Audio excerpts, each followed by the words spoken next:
How are you? I'm very good. Good morning, Audrey, Jackie, and Dylan.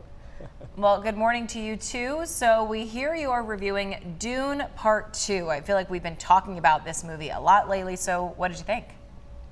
Well, it's the #1 movie in the world. That's why people are probably talking about it. And I've got to tell you, when you wait this long for a sequel, it's been 3 years since the first Dune came out. You want it to be something special, and this film absolutely is. It's better than the original Part 1. And if you can see this film on an IMAX screen, I would spend the extra money to do so. I regretfully did not do that. And I regretted it afterwards because the film is so huge in its scope and its scale. The visuals are amazing. This is a movie to be dazzled by in terms of how it looks and how it moves. And the story is very interesting. And it's kind of bizarre that Timothée Chalamet is now the biggest movie star in the world because he's got 2 hit movies playing, Dune Part 2 and Willy Wonka. So who would have thought Timothée Chalamet would come all this way? Zendaya is also a very strong presence in this film and is very, very good. I just think Dune 2 is the best spectacle film we've seen this summer. It's a really big movie crowd audience that you want to see this with. This would be diminished watching it on TV. So if you're going to see a movie in the theaters this season, this summer, Dune 2 may really be the best one you're going to find. Okay. High marks from you. I'm assuming good popcorn score? Or popcorns, because it's just so visually splendid. Yeah, that's all I've been hearing about I know. recently. Dune Part 2, social media. I didn't see the first one, so. But it's interesting that a Part 2 can be You don't better. have to have seen the first one. You can watch this one without having seen the first Really? one. Okay. It helps in terms of the context. Right. But a sandworm is a sandworm, whether it's in the original or it's in the sequel, and they're impressive. Right. Okay. I might get hate for this, but it kind of reminds me of Star Wars Episode 6, Return of the Jedi. There in the beginning with the sand. I don't. A little bit. I see a little bit. I see A your little bit. reference. You see what I'm saying? Yeah. Anyway, all right, Dale. On to Spaceman on Netflix. Tell us a little bit more about that. Well, this is Adam Sandler trying to build his resume as a serious dramatic actor. He did this in a film called Uncut Gems a couple of years ago, and he was very good. So Adam Sandler does not have to be funny. In this role, his face is on the screen, it seems, 90% of the time. He's a astronaut on a long-distance mission. Part of the problem of the film is exactly what he's doing is never really made clear. So he's on a mission to exactly what, you're not sure. He does encounter an alien in his ship, and this is the best part of the film. Paul Dano voices the alien very effectively. But you're kind of caught in this position of you don't really completely understand what's going on because you don't understand his mission. The other thing that I found out is they made him Czech. And why they did this, I have no idea. The director is Czech, Johan Renck. He directed a terrific miniseries on the Chernobyl nuclear disaster several years ago. It was one of the best miniseries I've seen. This director knows what he's doing, but this film is kind of inert for me. It didn't really move very much. Carey Mulligan is wasted as Adam Sandler's wife on Earth. She has very little to do except worry about him.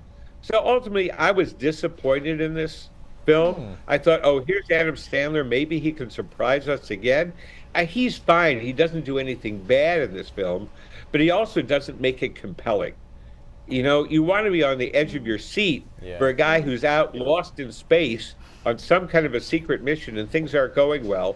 And this film was, to me, surprisingly devoid of suspense. So I'm giving it 3 popcorns because Adam Sandler is showing his range. He can be effective as a dramatic actor. To me, this isn't literally the best vehicle, the space capsule. I was sure he was going to go 2 popcorns on that. Yeah. That's what I thought. No, I'm giving it 3. I'm glad that you're doing that for Adam Sandler. Yeah. He's one of my I am. favorites. He's one of my daughter's favorites too.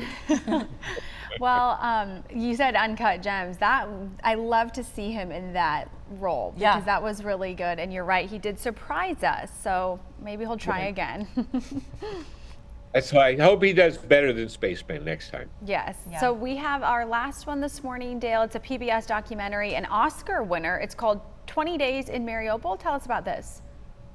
This is about the beginning of the war in Ukraine. And I don't know if you saw the Academy Awards, this was a highlight of the telecast, was the director, Mislav Chernov, accepting the Oscar, the first film Ukraine has ever won. But he was behind the lines doing this documentary for 20 days, not sure if he would live or die with his crew.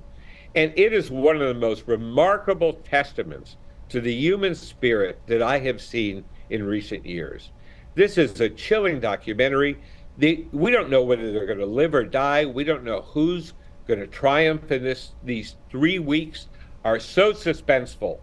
And journalists trapped in Kyiv and trying to make sense of where they are, trying to make sense of can they really win this war.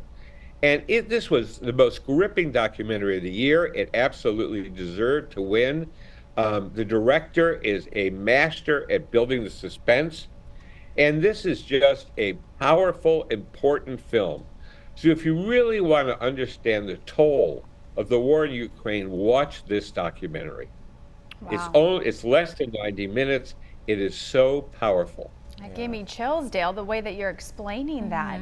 4 popcorns, Well, I'm assuming? Yes, and I thought he gave maybe the most emotional acceptance speech at the Oscars. It's got to be full The director was really, really impactful. Did you hear that? I did, yeah. I watched his acceptance speech, and I did think it was impactful, and it actually did make me think, oh, I should really watch this documentary. So I'm glad that you're able to touch on that for us and give us a little It bit of a is worth preview. watching.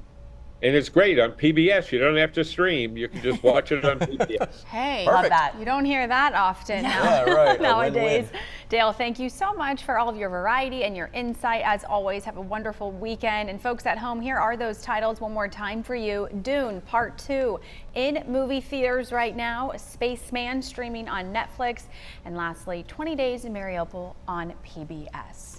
And if you ever are looking for Dale's past reviews, he did a lot of those Oscar-nominated movies as well. You can find them in 2 ways: on our WXAI YouTube page playlist titled Movies in Review, or always on DaleMPollock.com.